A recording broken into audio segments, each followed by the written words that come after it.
ፎቶ ያለ ሰው እያለ እነሱ ኤፍሬም ተናግሮ ይቅርታ አድርጊልንና አይባል የሚጠፋን ሰዎች አይደል?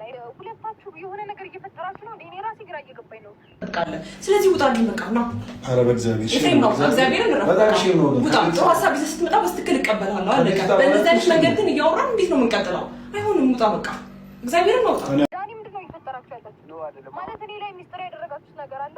ሜሪ ፕሊስ እኔ በግልጽ ነገሩኝ። ማለት እኔ እናንተ መካከል እንደዚህ መፈጠር ልክ ነው ብዬ አላስብም። ከየት መጣችሁ? ምን አይነት ነገር ነው እንትን ያላችሁ? ለምን እናንተ ናችሁ እንጂ እያደረጋችሁ ያላችሁ? ስለዚህ ውጣልኝ በቃ ነው። ኧረ በእግዚአብሔር ኤፍሬም ነው እግዚአብሔርን ነው። በጣም ሼም ነው። ውጣ። በስትክክል እቀበልሃለሁ። አለቀ። በእነዚህ አይነት መንገድ ግን እያወራን እንዴት ነው የምንቀጥለው? አይሆንም። ውጣ በቃ እግዚአብሔርን ነው። ውጣ። እኔ አልወጣም። እኔ አልወጣም። እንግዲህ እንደተመለከታችሁት ቤተሰብ ማለት ነው ኤፍሬም ያቀደው እቅድ ድራማው እየተሳካለት ነው ያለው ማለት ነው። እውነት ለመናገር እነሱን መለያየት ነበር ፍላጎቱ፣ እንዲሁም ደግሞ እየቀጠለበት ነው ያለው እነሱን ለማለያየት ማለት ነው። እንግዲህ ከእንግዲህ በኋላ አብርሃም አይመጣም፣ የአብርሃም ፎቶ እዚህ ምን ያደርጋል እያለ ሄርሜላን እያስጨነቃት ይገኛል። የሄርሜላ የዋህነትና የአብርሃም የዋህነት ደግሞ የምር ማለት ነው ከልክ ያለፈ ነው ማለት ነውና እውነት ለመናገር ሄርሜላ ራሱ በጣም ጥፋተኛ ናት። ኤፍሬም ሊመጣ ነው ሲላት የኤፍሬምን ስራ እያወቀች ባለፍት ምን እንዳደረገ እያወቀች ማለት ነው ብቻዋን መቅጠር የለባትም ማለት ነው። ግዴታ ለአብርሃም መንገድ ነበረባት ኤፍሬም እንደሚመጣ ማለት ነው። ልጁ ባለጌ እንደሆነ እንደዚህ ያስታውቃል ማለት ነው። እውነት ለመናገር እዛ ጋር ደግሞ ሜሪና ዳኒ ምሩታም ደግሞ የራሳቸውን የሆነ ድራማ እየሰሩ ነው ያሉት። ምክንያቱም ማለት ነው አስቡ ሲመጡ ተመካክረው ነው የሚመጡት። ዳኒም የሆነ ሸር አስቦ ነው የመጣው ብያቸዋለሁ።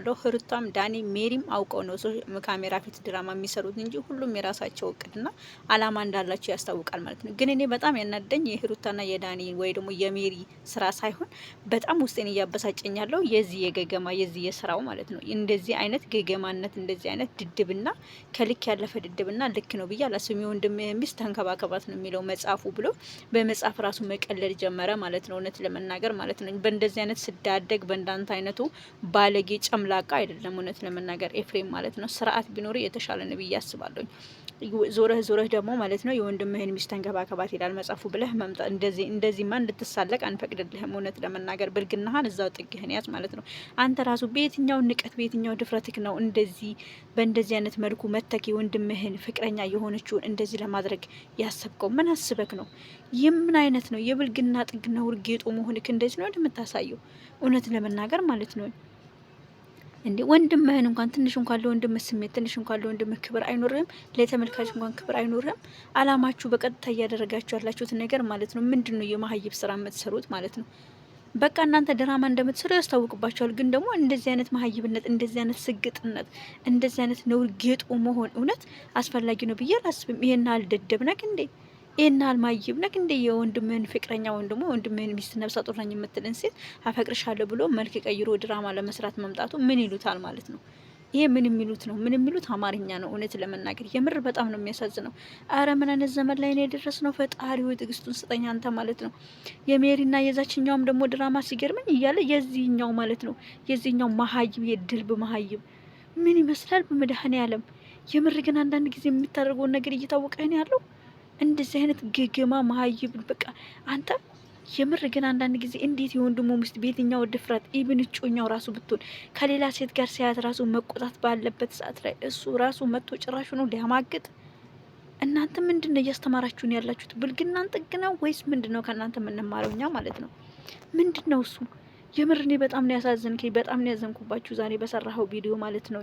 ሄርሜላን በጣም ሲበዛ ጥፋተኛ ነሽ። እንደዚህ ሲማገጥ እንደዚህ ሲያደርግ ማለት ነው ደውለሽ ለአብርሃም መንገር ነበረብሽ። ብቻሽን ይሄንን ገገማ ማግኘት አልነበረብሽም ማለት ነው። ከእንግዲህ በኋላ አብርሃም አይመጣም። ከእንግዲህ በኋላ አብርሃም ቤቱን ይዟል፣ ቦታውን ይዟል። አንተ ማንና ምን ስለሆንክ ማለት ነው? አራ ሀይበሏቸው እነዚህ ሰዎች ጋይስ፣ የምር ሀይበሏቸው። ፈጣሪው ትዕግስቱን ስጠኝ። ምን አይነት ዘመን ላይ ነው የደረስ ነው? ምን አይነት ዘመን ላይ ነው? ምንድነው እሱ እያደረገ ያለው? ምንድነው እሱ? እዩት እንግዲህ ምን እንደሚያወራ ማለት ነው። እዩት ብቻ ተመልከቱት።